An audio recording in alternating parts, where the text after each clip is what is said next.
this year has actually been very good so far for investors.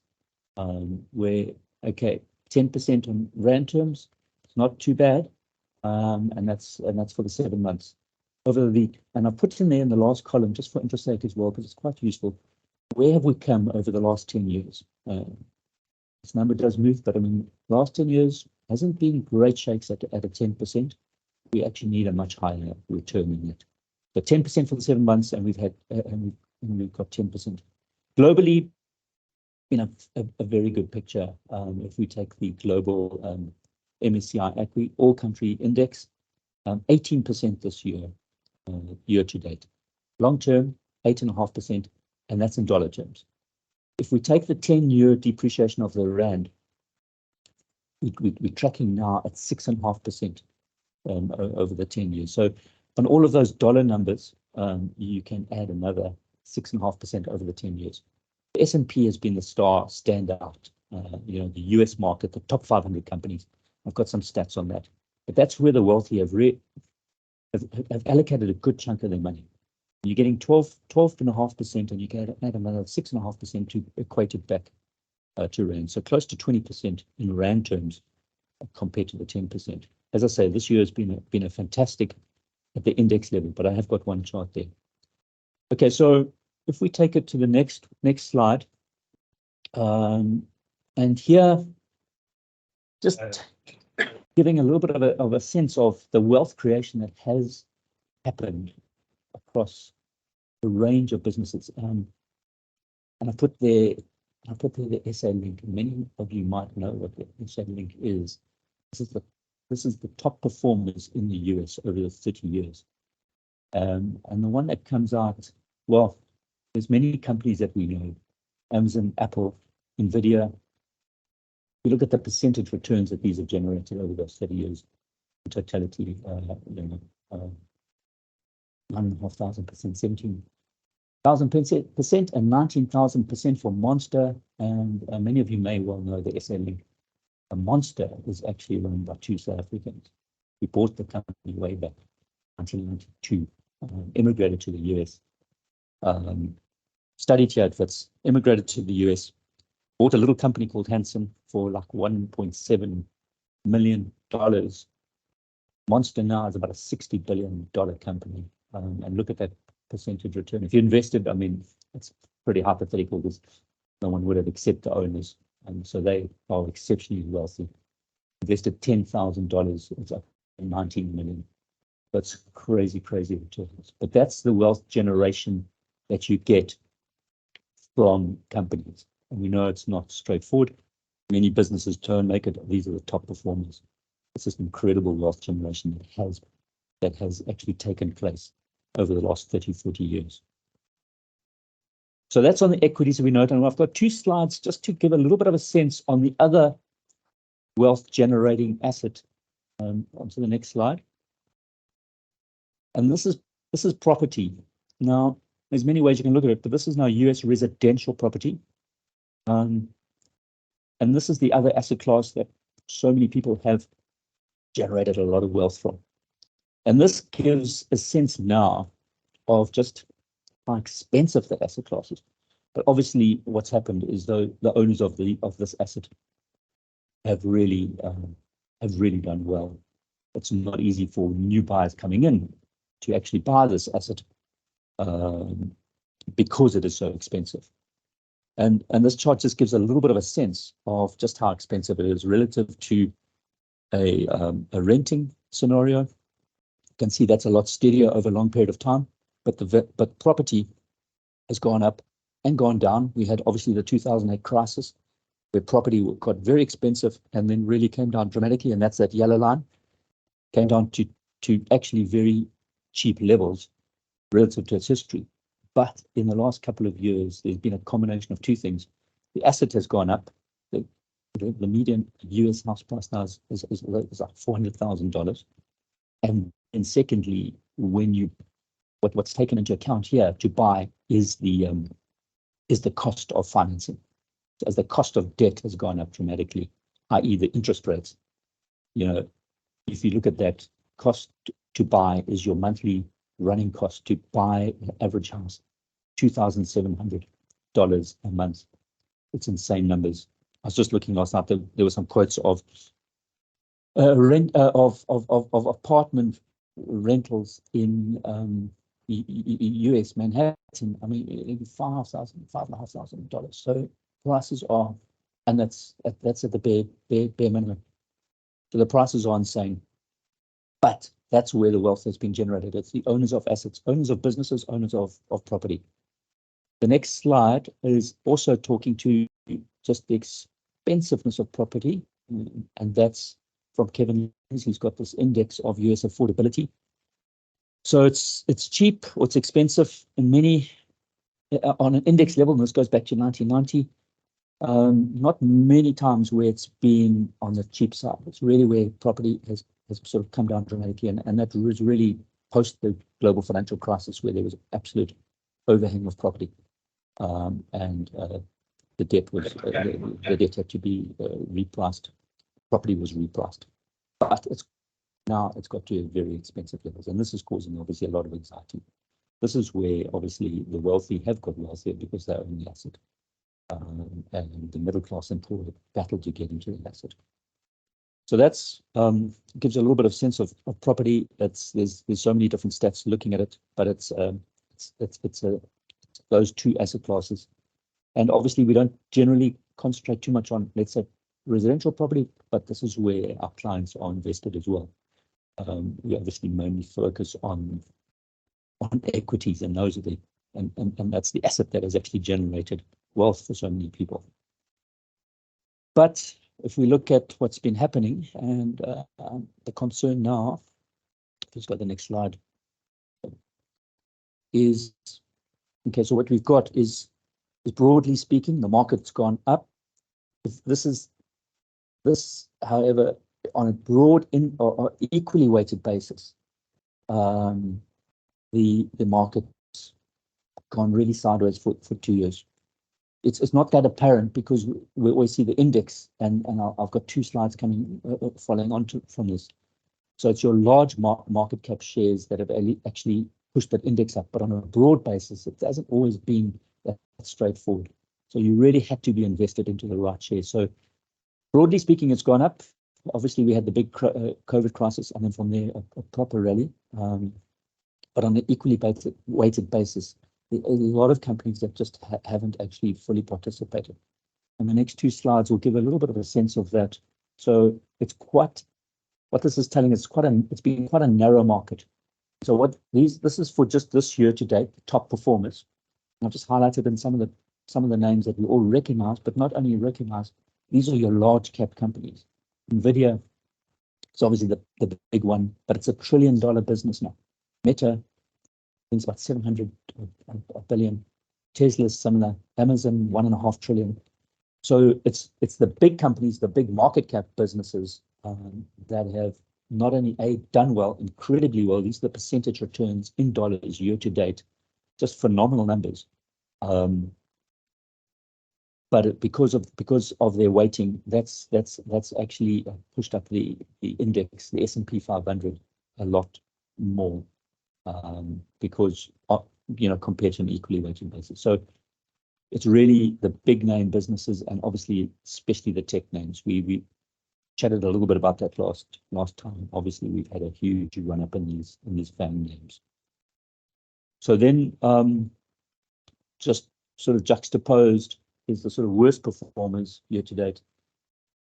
And there's been a minus 20%, minus 30, minus 35, up to minus 50. But if you look through all of those big businesses, but I think the biggest one there that we've got is Moderna, Estée Lauder. But these are much smaller cap names, and so that's where there's been a little bit of as I say, on an equally weighted basis. If you just equate the market sort of gone sideways.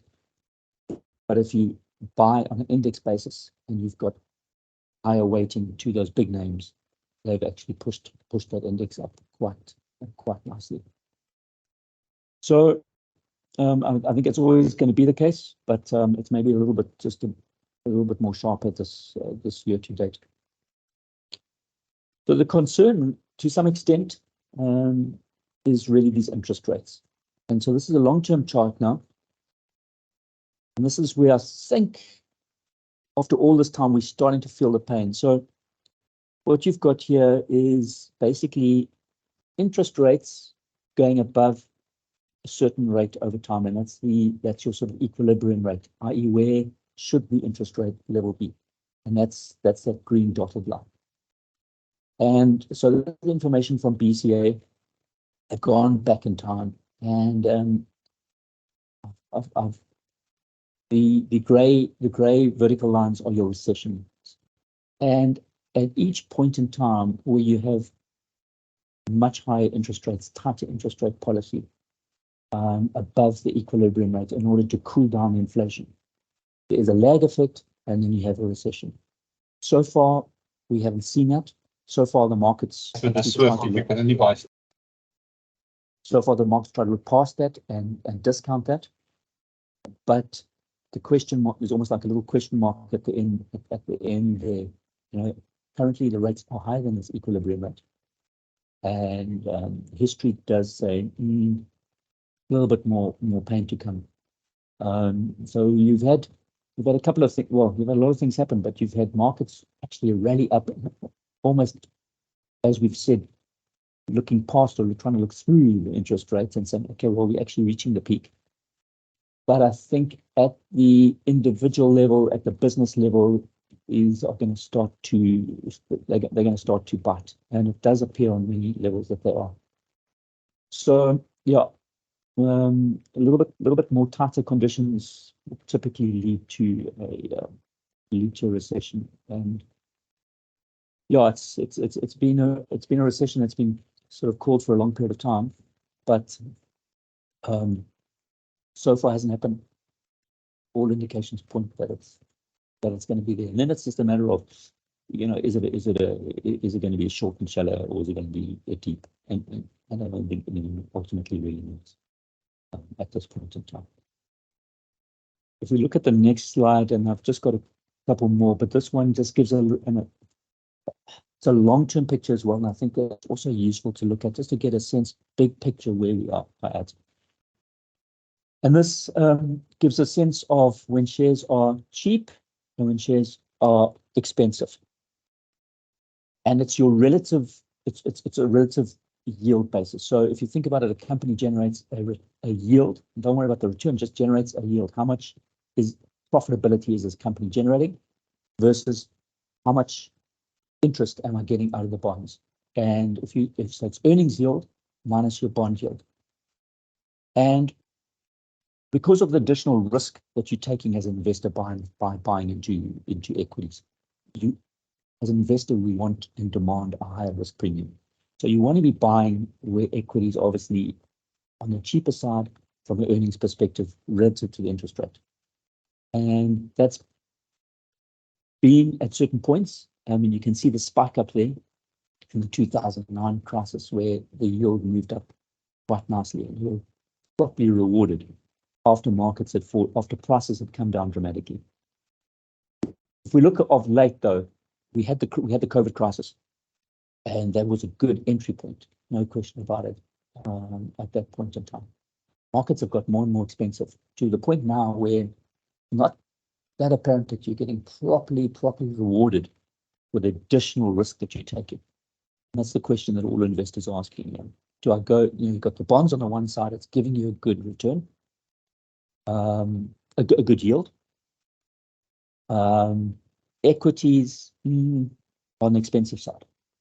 Now, if we look back to the 1990s, all the way to 2000, it doesn't mean that just because the differentials gets to zero, that's the point where it needs to stop. Markets can get more expensive, and so that is always a possibility. We don't know, but on balance of probabilities, markets, equity prices are a lot more expensive compared to where we were. So that just warrants caution, and that's the way we see it. You just don't want to be all in into this wealth-producing asset. So if we look at the next slide, and that's on so what I've taken now is, okay, well, I've got equity. We look equities and property aside. Let's look at the bonds. And this is your return as an investor, total return over 3 years from bonds. And it oscillates. It's a long-term chart as well.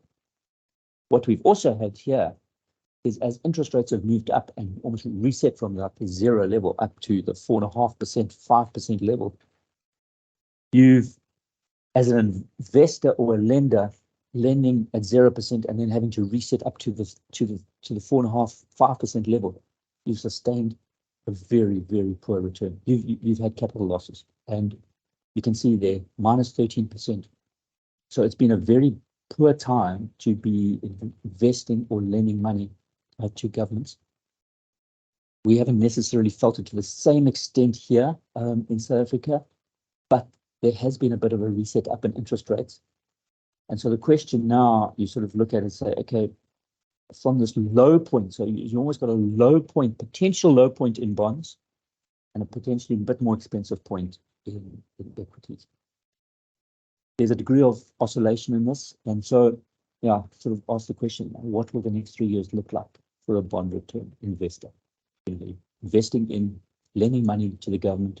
And I'm talking, let's say, the US government here, everything else is priced off that by and large. At over 4%, 4.5%, 4.5%, call it for the 10 years, it's at 4.2, 5% for two-year loan. Is that a good number or not? Potentially, it is a good number, especially if the world goes into a bit of a downturn. So, yeah, just in summary then, these are sort of summary points. Firstly, history tells us that when you've got these tight monetary policy, i.e. high interest rates, it does tend to lead to a slowdown or recession. The question really is going to be, is it going to be a softer or harder landing? And the market's basically pointing to a soft landing, but it can quickly change. Quickly, they can say, oh, you know what? And it's obviously all data dependent as to whether it's going to be a bit harder. No one really knows. Everyone's got a viewpoint. We'll have to see. The story has been inflation, but I think quickly the sort of inflation headlines are going to morph into disinflation and deflation type headlines. You've got a degree of resiliency in certain sectors. Definitely the US has been the most resilient, but there are some problems obviously on the manufacturing side. And then you've got definitely Europe, China. And so the rest of the world is just not producing what they need to be producing. Obviously, China appears to be a bit of a problem area. It had the kickstart off. It looked good as they opened up at the end of last year. Kicked off nicely, but it appears to be stalling in so many ways. And they haven't really come to the party in terms of putting, in terms of interest rate, in terms of sort of a financial release. And I think, by and large, it's possibly because, well, there's a lot of reasons, but by and large, it's because there's a high degree of gearing and debt in that whole economy, especially on the property side. We saw on Monday, and this was just a bit of another little bit of a canary to some extent, where it was an unexpected rate drop on 55 billion worth of loans to financial institutions. It was a drop in interest rates. And it sort of leads to what's going to happen. I mean, they're probably going to have to try and they will probably drop interest rates further. And it was weak retail sales growth. We've seen a weakening in the currency, which I think will continue to happen. It's an export economy, so we'll see. China is not growing the way it should be growing, and that's obviously, as we've said in the past, that's a negative for South Africa. It's not necessarily, I don't believe, necessarily an absolute negative for the US, which by and large is importing that deflation or disinflation from China. And then I think the last 2 points, for our clients always, do you spend, do you save, or do you invest? Over the long term, risk assets grow wealth. There's no question. It's the only way. The biggest concern for all of us and for all our clients is inflation. No question about it. But so you need to have your money putting into some type of assets that are gonna protect against inflation. And Mostly it's companies and property. But are there times when they're more expensive? Yes, it is a little bit more on the expensive side now. No doubt about it. Longer term, we have full faith that that's where you need to be allocating a good portion of your money. It's just a matter of, maybe you go sideways for a little bit of time. At the same time, I think we do have a situation where investors have got a little bit of luxury because you've got higher interest rates, which maybe speak to the fact that governments are under more pressure, which they are generally, and that's right. So actually lending to governments, i.e. investing money into bonds, you're getting a little bit of interest rate. It hasn't been the case for a long period of time. South Africa, we're lending 10.5%, 11.5%. Is it enough? No one knows. Same with lending to the US government at 4.2% for over 10 years. Is it enough? Maybe it is. It does appear in the trajectory of, looking back in history, it does appear that they're decent rates. And so on balance, you want to actually use that opportunity, downweight equity slightly, upweight bonds slightly. So yeah, I know there's a lot there, but happy to take any questions, AD, and otherwise we'll hand it back over to you, man. Thanks, guys. Yeah, thank you, Ian. I think maybe just an observation from my side. I think, as advisors, the beauty of having multi-asset funds or flexible funds is that we don't have to make these decisions actively to switch between asset classes. You sort of highlighting a potential influx point between bonds and equities. We don't have to switch out of bond funds and go into equity funds. We've got the luxury of investing in multi-asset funds where the fund managers make those decisions on an ongoing basis. And Morningstar put out a report recently. The bulk of the flows in South Africa is still going into multi-asset funds. The second to that is then equity funds and income funds. And then the seed space, of course, is the seed balance fund, the seed stable fund, and the seed global fund, which are all those multi-asset funds that where we make those calls actively. That's it. On that note of growth assets to create long-term wealth, Altiman's going to take us through the offshore piece of the shortlist and talk around the flexible funds and the equity funds in that space. So obviously in the flexible funds, the fund managers can decide between the different asset classes over time, whereas in the pure equity, it's a long-term equity play. The T-Man, over to you.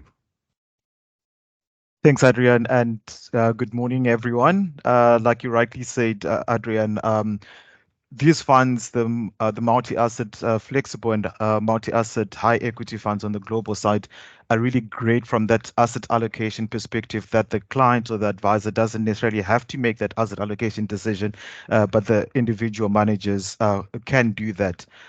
This, like you said, this is quite a popular space in South Africa, but outside South Africa, allocation funds haven't necessarily been the most popular or the most widely used. So it's mostly a South African thing, but it is very, very useful from a risk management perspective that you can allocate to the different asset classes.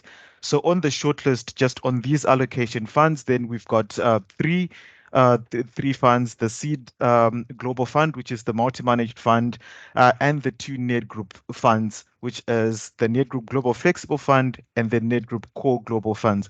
I think the theme that we've tried to put across the whole shortlist is to go with funds that have different characteristics, because from a blending perspective, you do tend to get blending benefits from blending funds that have different characteristics. So just to go through these funds, to start with, the Seed Global Fund, which obviously our fund that I've mentioned is a multi-managed fund.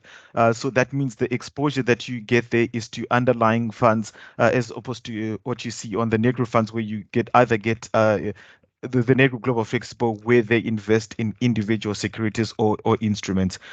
So on the fund side, on the multi-managed Seed Global Fund, then you are getting exposure, obviously, to different styles of investing, different asset allocation and quite a diversified range that you get there from that multi-managed approach, just the kind of diversification that you get.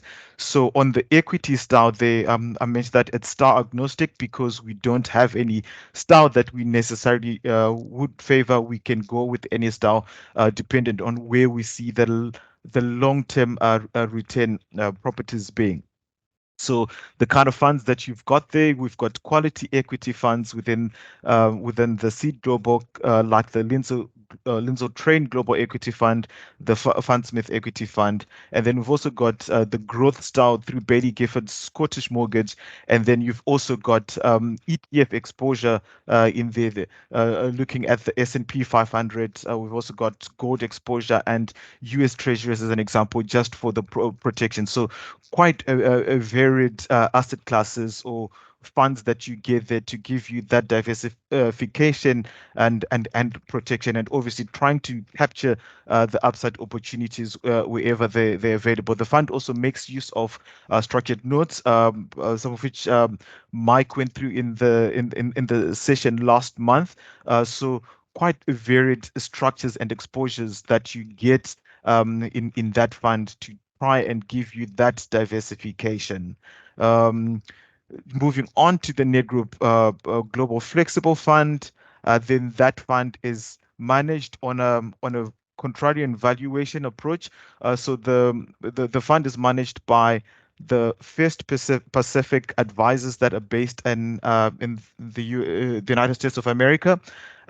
They manage a fund called the FPA Global Focus Fund, which this Net Group fund it tries to follow. So this fund has a long-term track record. It's highly rated, and like I said, it follows this contrarian valuation approach. So what the team that is led by Steve Romick is trying to do is to look at all the valuation opportunities within the market from an equity basis, credit basis, or cash if they can't find any opportunities in the high yield space, then do an asset allocation based on where the best value opportunities exist in that market. So quite a distinct investment philosophy and process that focuses mainly on where the value, but they've been able to, where the value is, they've been able to build quite a strong track record from that. But what you would understand from going through valuation kind of philosophies and processes is that it can go through different cycles. So you can go through cycles of outperformance or underperformance, which is something that value went through for quite a period of time. But this is why we obviously encourage blending funds because of that cyclicality of performance. In the more recent past, what you've seen is the value has been able to do a lot better. So you've seen a recovery in those values. But what you're trying to do is or what they're trying to do is to build a portfolio that over the long term can deliver on client objectives. And the last fund that we've got there is the Net Group Core Global Fund, which is managed by BlackRock, that pretty much specializes in the passive space or passive low cost space. So this is a much lower cost fund that is essentially built using ETFs and passive index tracker funds. So they essentially have a strategic asset allocation there, which is fixed, and then they just use ETFs and index trackers to follow that strategic asset allocation and build a portfolio that is lower cost, but still able to deliver decent returns over time just by following a fixed strategic asset allocation that they think would outperform the benchmark over a long period of time. So 3 different funds that are built differently. Obviously, one built with funds, one built with individual securities, and one built with ETFs and passive. But all of them able to deliver decent returns over time. So if we move on to the next slide where we just assess the performance since the beginning of 2017, then you see that all of the funds have been able to deliver a better than average or better than peer performance. Obviously, there you can see the volatility has been slightly higher, but still better than average performance. What we've seen in the recent past over the last year with the seed global funds is the exposure to the quality funds in 2022 struggled a bit. That has obviously over time been the biggest contributor to performance, but that struggled in 2022. And so far this year, the Chinese exposure and some of the growth exposure has lagged behind a bit. But these over time have been good diversifiers and good additives to performance. So like I said, you've got three funds that do better than average or can deliver better than average and can be blended together, obviously, to deliver a more blended or much better performance, more consistent performance over time. If we move on from the allocation funds to the equity funds, we will start on the equity funds with the more actively managed funds. And obviously, we've on the global equity funds, we've got actively and passively managed funds. So we start with the active funds, and here we'll start with the SID Global Equity Fund and the Old Mutual Global Equity Fund. So both of them actively managed. Obviously, like I've said on the SID Global that we did on the previous slides, the multi-manager allows you to go through the different styles and then obviously allocating to different managers. And as an example, the equity managers that we've favored there on the quality equity style, Lenzo Train, and also your fundsmith. We also make use of of structured notes in this fund, just trying to capture a lot more upside wherever possible with downside protection as well wherever the structures offer that.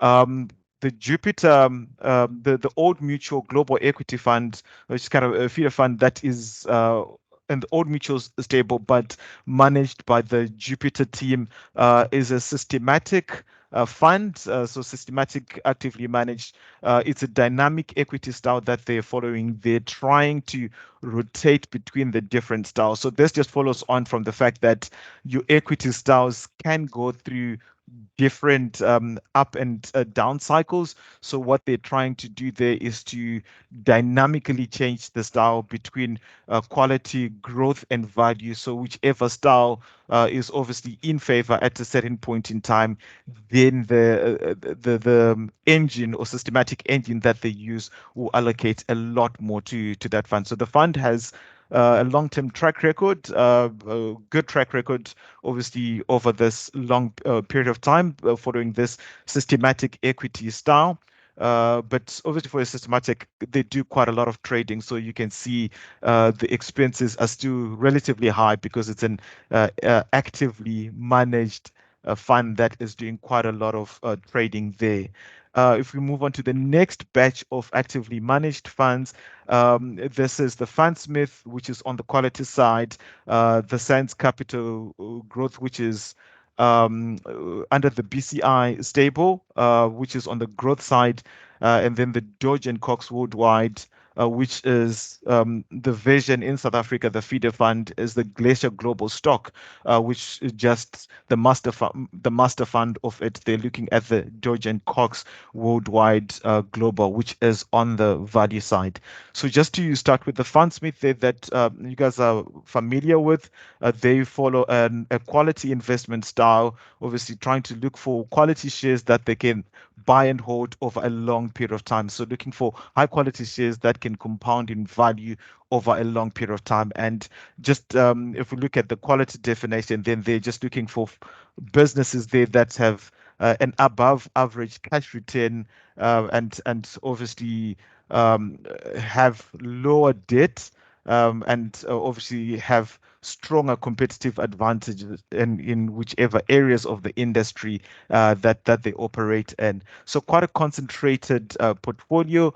Obviously, the number of holdings that we've got there, 28, trying to look for the better quality companies. So obviously a much smaller universe compared to what you've got in that global equity universe. The Sands Capital is looking for businesses that have a higher sustainable growth. So this, in this instance, then you would look at those kind of technology themes, biotech, large consumer market type of holdings, just looking at the businesses that offer the highest growth. And you can get quite a bit of volatility from the volatility, but if you do get the right kind of companies that are capturing that growth, then these type of companies within that growth sector are able to deliver an outperformance over a long period of time. And then the last fund there, the Glacier Global Stock Fund, which is more on the value fund. So the Doge and Cox Worldwide Global Stock Fund, which is the master fund that the Glacier feeder fund is feeding from, is looking for businesses that also have a big competitive advantage, have good growth potential, but are very cheap.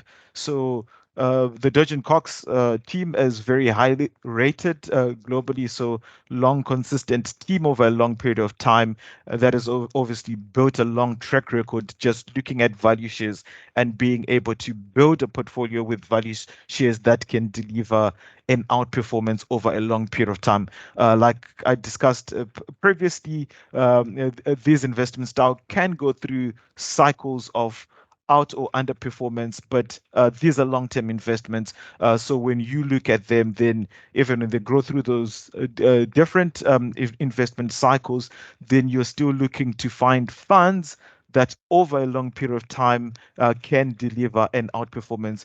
So if we look at the next slide where we just look at the risk and return characteristics. So I mean, I've looked at funds that that have different characteristics, different investment styles, but as you can see from the historic performance since 2011, that they've been able to deliver a better than average performance.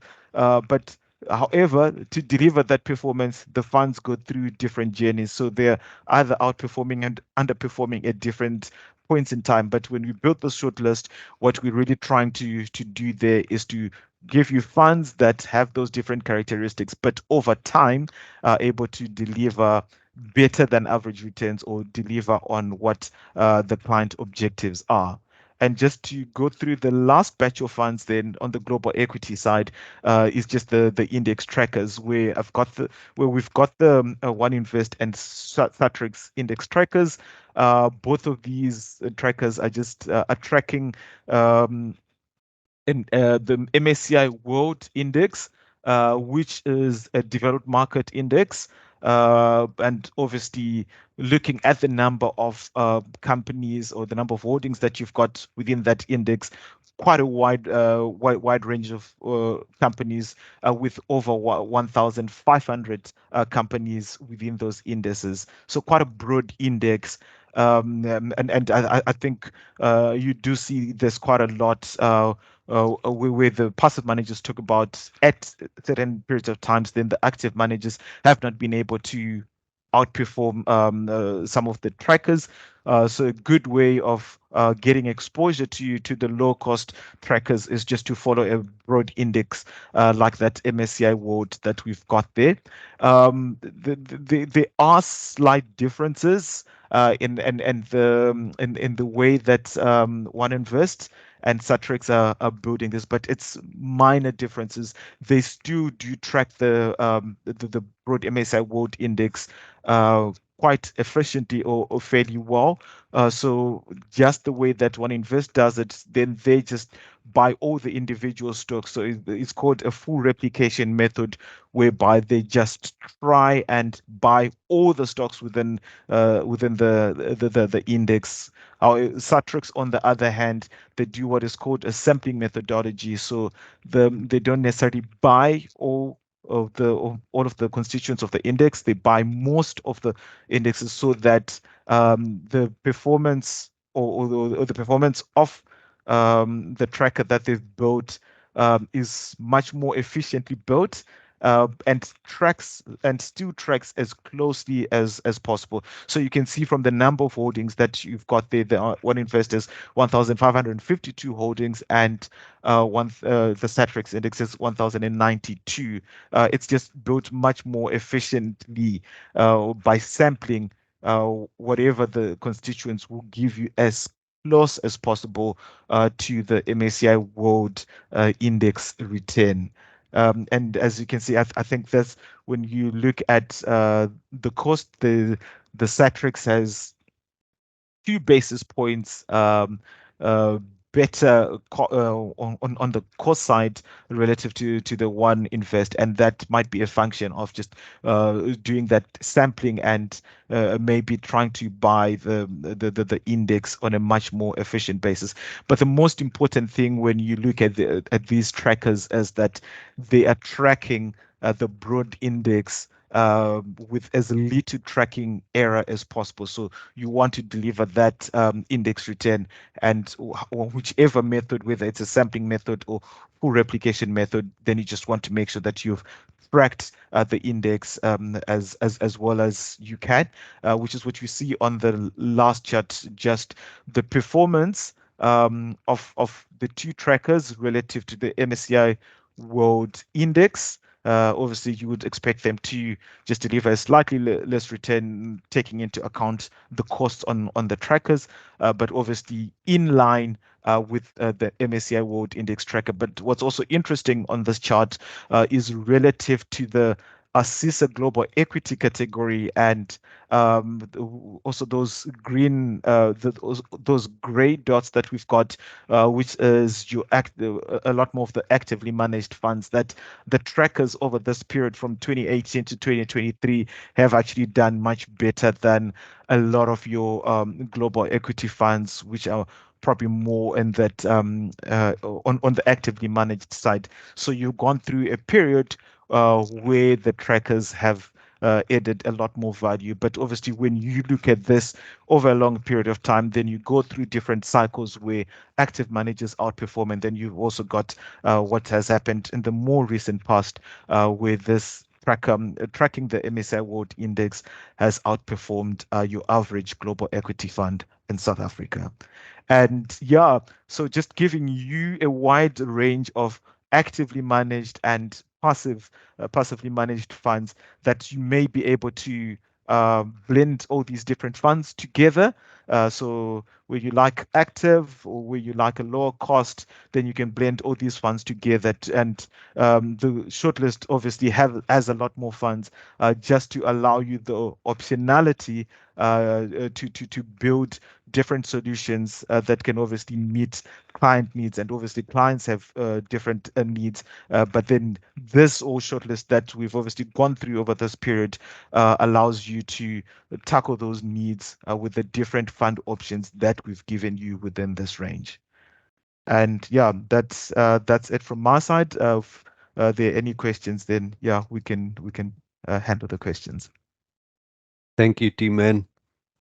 Guys, any questions for Tawanda? Jonathan, thanks for your question. I see Ian has answered it. I think it's just a great selection of funds for that long-term investment strategy, client money, 7-10 years plus, that needs offshore exposure. Just putting that sort of Lego box thinking on again. Like T-Man said, we've done all the work on these funds. We've done the due diligence, so you can go and use them with confidence, and you can mix and match them to suit your client's needs from the sheet shortlist. Any questions from your guys' side? All happy? For our spring edition of the coffee session, we're doing something a little bit different. We're bringing one of our investment partners, Abex, into the session, and Matthew De Wet, who's a portfolio manager there with 23 years of industry experience, will be joining us. We do use Abex as a building block in both our stable and our balance fund, and I think it will be a very interesting and insightful session. So please diarize that for the spring edition on the 13th of September, and come and listen to the insights from Abex. There's a question from Delvine. She's saying flexible or equity funds as long-term allocation. I think perhaps even a combination, Delvin, is sometimes good.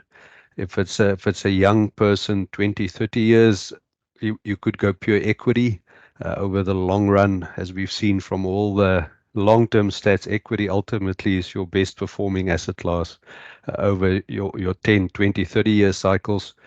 But certainly flexible funds brings in that optionality of the fund managers to move between asset classes as they see relative value, which could be a nice option to blend that with some of the equity funds to give a little bit of a smoother profile on the shorter term returns for a client. T-Matt, I don't know if you want to add anything to that. That perfectly captures it, Adrian. Thanks, T-Matt. Guys, it's great to see all of you. Have a wonderful week further. Please reach out to Mix and I if we can help you with any of your client portfolios or reviews. We're here and we're happy to help.